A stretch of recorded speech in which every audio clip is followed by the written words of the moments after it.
ہم غلامان احمد رضا ہیں، ارے کوئی بھی ایک بزرگ فرماتے ہیں میں غوث پاک کے خطاب میں بیٹھا تھا اور دوران خطاب مجھے سجرت محسوس ہونے لگی. کیا محسوس ہونے لگی؟ ذرا زور سے بولے اور ذرا زور سے بولے. فرماتے ہیں جب میں نے جانے کا ارادہ کیا مجلس سے خطاب کے دوران نکل کر ادھر پلٹتا ہوں تو 20-25 ہزار آدمی بیٹھے ہیں، ادھر پلٹتا ہوں تو 20-25 ہزار آدمی بیٹھے ہیں، پیچھے پلٹتا ہوں تو 40-50 ہزار آدمی بیٹھے ہیں. جاؤں کیسے؟ کتنے لوگوں کو پھلانتا ہوا جاؤ، کتنوں کو چیرتا ہوا جاؤ، کتنے لوگوں کو اگل اگل کر جاؤ، یہ سوچ کر میں بڑا پریشان رہا.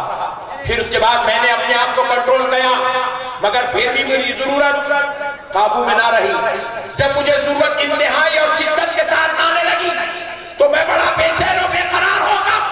حسرت بھری نگاہوں سے خطاب فرمانے والے پیران پیر غوث سمنانی محبوب سبحانی قطب ربانی پیر راسانی سرکار غوث پاک کی طرف دیکھا تو غوث پاک نے اپنے بازو جو کمبل شریف چادر مبارک رکھ کر خطاب کرتے تھے وہ آپ نے چادر اٹھائی اور ایسے ہوا میں گھرکا. وہ بزرگ فرماتے وہ چادر اڑتی ہوئی آئی میرے اوپر اور جیسے وہ گرتے وقت ایک لمحے کے لیے میں نے پلک چھپک ہوتا ہے نا آپ کی طرف کوئی چیز پھینکتے ہیں تو آپ کی پلک چھپکتے ہیں. وہ بزرگ فرماتے جب وہ چادر مجھ پر گرنے لگی میں نے ایک لمحے کے لیے پلک چھپکا اور پھر اس کے بعد میں نے آنکھ کھولی تو میں کیا دیکھ رہا تھا کہ میں جنگل میں پہنچ گیا. کہاں پہنچ گیا؟ جنگل میں پہنچ گیا. آپ فرماتے ہیں میں بڑی بے چینی کے عالم میں شدت محسوس ہو رہی ہے ضرورت کی.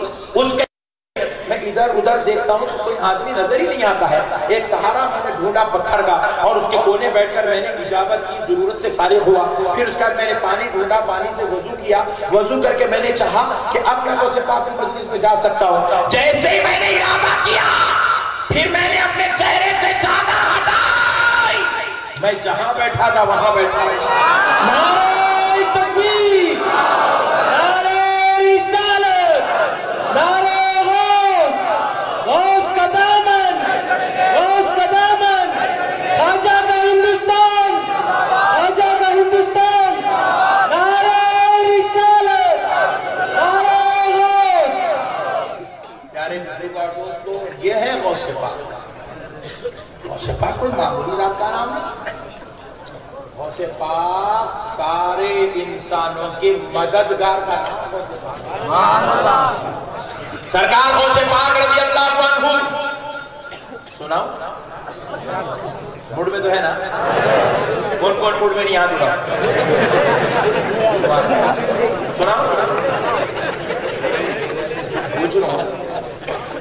کہیں سمجھیں گے نکو والے تو مولانا روک دیتے کیا ہے. اتنا بڑا مجموعہ تو حیدرآباد کی مکہ مسجد میں بھی نہیں ملتا. سبحان اللہ. یہ تو غوث پاک کے سب سے میرے مقدر میں لکھا ہوا. آپ جاتے بولے تو میں آپ کو جانے نہیں آتا، پورا سنا کے چھوڑ دوں چاہے فجر کیوں نہ ہو. بھائی کون ہے غوث پاک؟ کیا شان ہے میرے غوث پاک کی. اللہ اللہ اللہ اللہ قربان جائیں دوستو غوث پاک. اللہ نے کس شان کا مالک بنایا ہے غوث پاک، کس شان کے مالک ہے غوث پاک. پیارے بزرگوں دوستو فرمایا جاتا ہے کہ سرکار غوث پاک رضی اللہ تعالیٰ عنہ کی کیا شان ہے. کس شان کے مالک ہے سرکار غوث پاک. غوث پاک سرکار بغداد کی جامع مسجد میں تشریف لے جا رہے ہیں. کہاں پر؟ بغداد کی جامع مسجد میں تشریف لے جا رہے ہیں. تو مسجد میں داخل ہونے سے پہلے لوگ اپنی نالیں اتارتے ہیں، جوتیاں اتارتے ہیں. سرکار غوث پاک نے کتنی نالیں خرید اتارے. جیسے ہی اتارے غوث پاک نالیں کی طرف جھکے، لیفٹ پیر کا بائیں پیر کا آپ نے نالیں اٹھایا، ہاتھ میں لیا اور ایسے ہوا میں پھرکا دیا. بہجت الاسرار کتاب ہے، مستند کے اندر یہ واقعہ لکھا ہوا ہے. سرکار غوث پاک نے آپ اپنی نالیں جھکائی، مریدین سمجھے کہ شاید وہ گھر پہ گری ہے، وہ گھر پہ گری ہے، وہ میدان میں گری ہے، وہ جنگل میں گری ہے. وہ کھیت میں گری، جا کے ادھر ادھر ادھر ادھر ادھر ادھر پورے مریدہ ڈھونڈ کے تھک گئے، نالین ملی تو نہیں، واپس آ گئے۔ اب کسی کی ہمت بھی نہیں ہے کہ سرکار غوث پاک کو پوچھ لے حضرت کہاں سے گئے،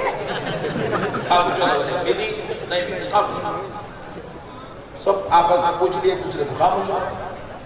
ایک مہینے کے بعد ایک قافلہ دربار غوث اعظم میں آیا تو وہ قافلے میں جو امیر تھا وہ شخص اپنے سر پر غوث پاک کی نالین رکھ کے آیا،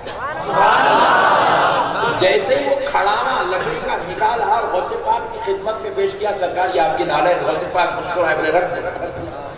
بعد میں یہ مریدہ پوچھے بھائی ہم ڈھونڈ کے تھک گئے، ہم آپ کو نہیں ملی، ایک مہینہ پہلے دیکھ جو نالین تم آپ کو کہاں ملی؟ تو یہ شخص جو 40 آدمی کے قافلے کے ساتھ آیا تھا غوث پاک سے ملنے، وہ کہنے لگا کہ آج سے 1 مہینہ پہلے ہم ملک شام سے سفر کا ارادہ کر کے نکلے تھے کہ ڈاکوؤں کی ایک ٹولی نے ہمیں لوٹنے کے لیے ہم پر زور و زبردستی کرنے لگے، ہم میں سے بعض لوگوں کو مارنے لگے اور ہمیں لوٹنے لگے، ہمیں جان و مال کے تباہی کا خدشہ نظر آیا تو ہم میں سے ایک شخص نے چلا کر کہا المدد یا حضرت سید شیخ عبد القادر جیلانی شیئا للہ۔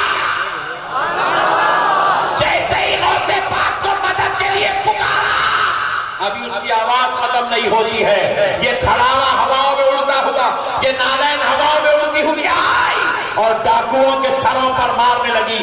یہ لکڑی کے کھڑانے کا مار کھا کر ڈاکو بے ہوش ہوگا، زمین پہ گرے، ہم اپنی جان بچا کر وہاں سے نکلنے لگے، اپنا مال بچا کر وہاں سے نکلنے لگے تو ہمارے خیال آیا کہ ہم جاتے جاتے کیوں نہ اس نالین کو لے لیں، کیونکہ یہ نالین کسی اور کی نہیں ہے، یہ اسی غوث پاک کی ہے جس کو ہم